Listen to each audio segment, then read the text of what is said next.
Super Smash Bros. As a series is one of gaming's most monumental pillars, having Super Smash Bros. Ultimate, the latest game in the series, being the best-selling fighting game of all time. But it got its starts on the N64. But what if it didn't?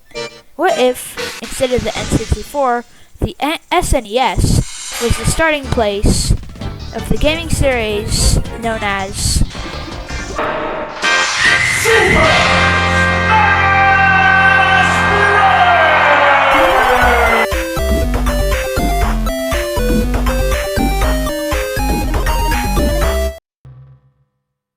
As a quick side note, this is an opinional video of what I think would have happened if Smash Bros. Released on SNES. I'll probably get some inaccuracies, and if I do, you can point them out in the comments and laugh at my face. Also, Sakurai, please don't get mad if I depict you wrong, so.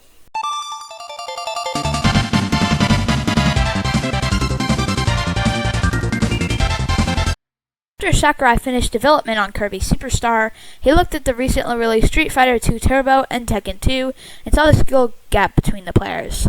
Since he made a platformer for beginners, what if he made a fighting game for beginners? He brought his idea to Nintendo alongside an RC action adventure.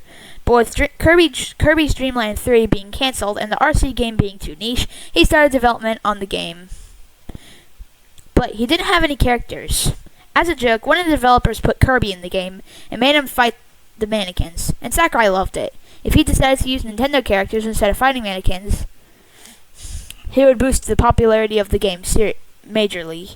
First, asking Hiroshima Yamauchi, I probably pronounced that wrong, for proper funding, and Hiroshima greenlit the project. Then he got permission from Shigeru Miyamoto, Tohru Nahiro, and Shigesto IoT for their characters and got to work developing.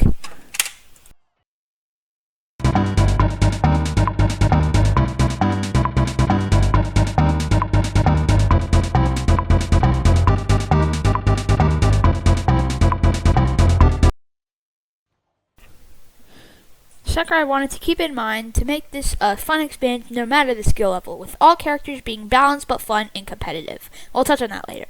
In casuals, he also wanted to include some single-player content to keep you entertained even if you're alone and had no friends, just like me. He also wanted to include a collectible system per one of the developers' requests. He managed to get all the roster's movesets complete and balanced to each other, so he started working on a campaign mode and created a statue collection.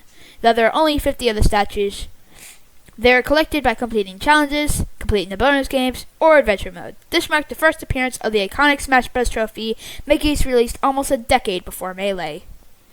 The adventure mode was a combination of classic mode and adventure mode from Brawl with hints of Smash 4's classic mode, and a choosable path multi-route battle system. But let's get into the bread and butter, the roster. Due to the updated dev time, they managed to get 18 fighters into this game instead of the regular 12. We'll go over them from top left to bottom right.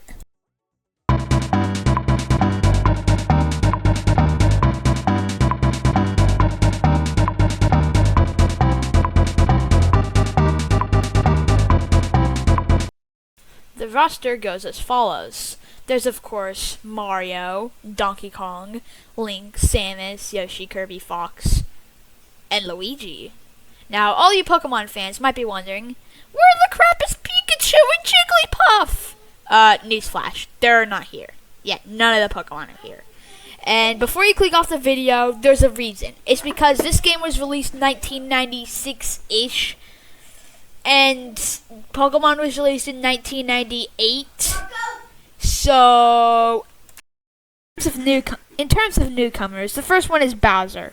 It makes sense, since he's the biggest video game villain of all time. Peach joined alongside him. There's also Zelda and Captain Falcon. Zelda functions very different to a Melee iteration, as she's based off of her N64 game, Ocarina of Time in that version, but the Ocarina of Time was not at the time. As is for Bowser, having more projectiles like the hammers and the clown car. The next character is Ness, who functions exactly the same as Smash 64. Also, Captain Falcon does too. King DDD was added because of Sakurai's bias to Kirby. The next fighter is a newcomer and is Sugapon, the first non-big series fighter, and the only fighter who's technically not playable in Smash right now. And finally, Wario. He uses the abilities from Wario Land and Mario Land. But those aren't the only characters on the roster left. There are 2 secret characters. The first is Meta Knight, and the third Kirby character, because Sakurai loves Kirby. And the second is Dark Link, the first ever clone character. You unlock Meta Knight by completing Classic Mode as all fighters, and Dark Link by completing all Training Mode areas. Right before development ended, he decided to add a feature to switch the Street Fighter cans competitively, so he added Hyper Mode, a fast-paced version of it with movement and fluidless like Melee. Except it was intentional.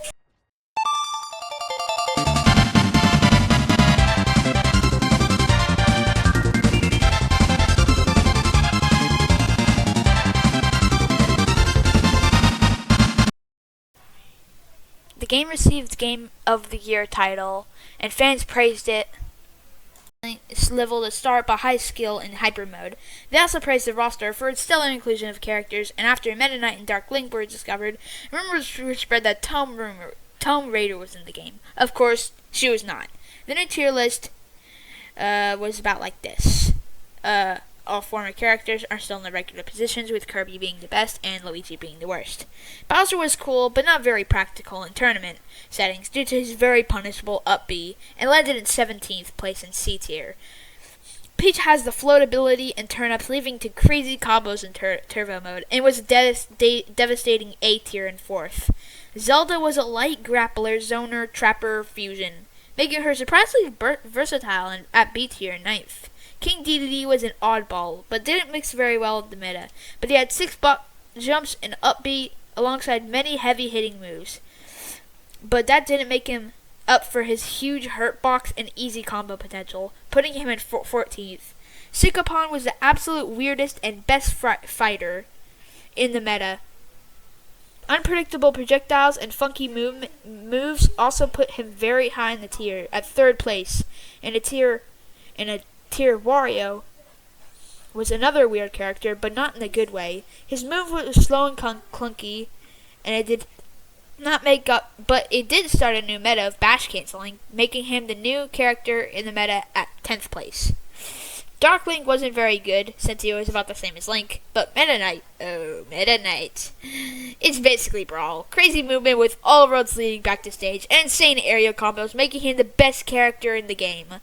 So the tier list would look something like this. After that, Sakurai announced that they were working on another Smash game for N64, their new 3D console. But how would that affect the new Smash game? What would Melee look like with intentional turbo? I hope you enjoyed this video. Please like and subscribe so we can see more content like this. And if I reach 500 subscribers, I'll do a sequel covering the N64 variant. Peace out!